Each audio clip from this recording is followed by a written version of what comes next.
призовава да нямаш доброта и надежда. Дядо Коледа е чудото, в което всички вярваме, но не искаме да се признаем, за да изглеждаме по-зрели. Бъркаме. Не можеш да отречеш чудото, защото това означава да изпълниш душата си. Няма какво да очакваш от живота, ако поне веднъж не си чакал с нетърпение дядо Коледа да те донесе подарък. Не отличайте, а създавайте. Не мразете, а вярвайте, че всеки е способен да обича и заслужава да бъде обичан. В торбата на дядо Коледа има подаръци за всички.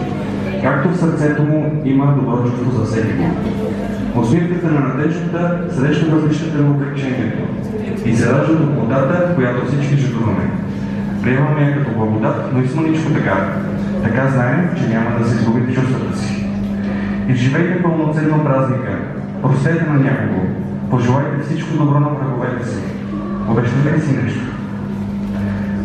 Казват, че момчетата порастват, когато започнат да искат желанието им да изпълни енергия в Коледа, а Снежанка. Вярва и нещо друго. Истинският мъж става такъв само след като вече е бил дядо Коледа.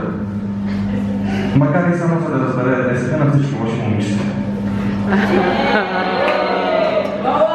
Кулминацията на празника отворете широко очите си и вижте нещо, което до сега не сте успявали да видите.